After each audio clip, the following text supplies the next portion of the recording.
بسم اللہ الرحمن الرحیم۔ بسم اللہ والحمد للہ والصلاة والسلام علی رسول اللہ۔ السلام علیکم ورحمۃ اللہ وبرکاتہ۔ سبق نمبر 10 بی پریکٹس۔ عین، غین۔ سب سے پہلے ہے عین۔ عین کی ادائیگی میں زبان کی جڑ کو حلق کی طرف مضبوطی سے دباتے ہوئے باریک اور رگڑ کھاتی ہوئی آواز میں پڑھنا ہے، اور یہ 3 حرفی ہے۔ اس کو بند مٹھی کی 5 انگلیاں کھولنے کے باقاعدہ لمبا کرنا ہے، اور یہ حلق کے درمیان والے حصے سے ادا ہونی ہے، جیسے عین، عین۔ آواز ناک میں نہیں جانی چاہیے، اور آخر میں نون کا مخرج بھی کلیئر ہونا چاہیے، ٹھیک ہے۔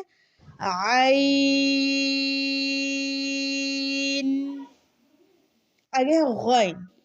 غین کی ادائیگی میں زبان کی جڑ کو تالوں کی طرف بلند کرتے ہوئے موٹی آواز میں پڑھنا ہے، اور یہ حلق کے پہلے حصے جو زبان کی طرف پہلا حصہ ہے جہاں پہ زبان ختم ہو رہی ہے، اس سے ادا ہوتا ہے۔ یہ بھی 3 حرفی ہیں، اور اس کی آواز بھی ناک میں نہیں جانی چاہیے، جیسے غین، غین۔ مٹھی بند کر کے رکھیں اور ایک ایک انگلی کھول کے پوری پریکٹس کریں، پوری 5 انگلی کے برابر لمبا کرنا ہے۔ غین۔ چلیے اس کی اچھے سے پریکٹس کرنی ہے۔ اللہ پاک جن جن کے والدین زندہ ہیں ان کو صحت و تندرستی والی لمبی زندگی دے، اور جن جن کے والدین دار فانی سے کوچ کر گئے ہیں اللہ پاک ان کی کامل و مکمل بخشش فرمائے۔ آج کے لیے اتنا ہی کافی ہے۔ انشاءاللہ تعالیٰ اگلے سبق میں پھر ملاقات ہوگی ایک نئے سبق کے ساتھ۔ دعا کرتے ہیں ربی زدنی علما۔